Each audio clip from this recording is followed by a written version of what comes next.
போன வீடியோல லவ்வுக்கு எவிடன்ஸ் இல்லன்னு சொல்லியே. லவ்ன்ற விஷயத்துக்கு எந்த எவிடன்ஸும் இல்ல. மனிதர்களுடைய பயாலஜிக்கல் நீட்ஸ்ல இருந்து வருவதுதான் லவ். ஆனால் கடவுள் நம்பிக்கை அப்படியா? வேற எப்படி? பயாலஜில ஜெனடிக்ஸ், ஹார்மோன்ஸ், நியூரோ டிரான்ஸ்மிட்டர்ஸ் ஏகப்பட்டது இருக்கு. ஆனால் கடவுள் நம்பிக்கை அப்படியா? வேற எப்படி? டே கிறுக்கு குட்டியானே, பயாலஜிக்கல் நீட்ஸ் உடைய சைக்காலஜிக்கல் எக்ஸ்டென்ஷன் தான் லவ். ஆனால் கடவுள் நம்பிக்கை அப்படியா? வேற எப்படி? என்னடா வேற எப்படி? வேற எப்படி? டே லவ்ல procreation, bonding, sense of belonging, பிளஷர்னு எவ்வளவோ இருக்கு. ஆனால் கடவுள் நம்பிக்கை அப்படியா? வேற எப்படி? டே லவ் ஃபீலிங்ஸ் பயாலஜினால ஏற்படுது. அதனாலதான் லவ் ஒரு பினாமினானா நம்மளால பார்க்க முடியுது. ஆனால் கடவுள் நம்பிக்கை அப்படியா?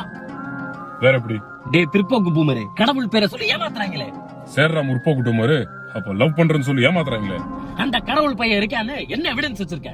உன்னோட லவ்வரோ உன் பொண்டாட்டியோ உனக்கு தான் உண்மையா இருக்குன்னு நீ என்ன எவிடன்ஸ் வச்சிருக்க? டேய் மூட நம்பிக்கை முதவி ரிலேஷன்ஷிப்ல ட்ரஸ்ட் வேணும். நமக்கு உண்மையாதான் இருக்காங்கன்னு நம்பணும். எல்லா ரிலேஷன்ஷிப்லயும் ஃபெய்த் முக்கியமானது. ஆனால் கடவுள் நம்பிக்கை அப்படியா?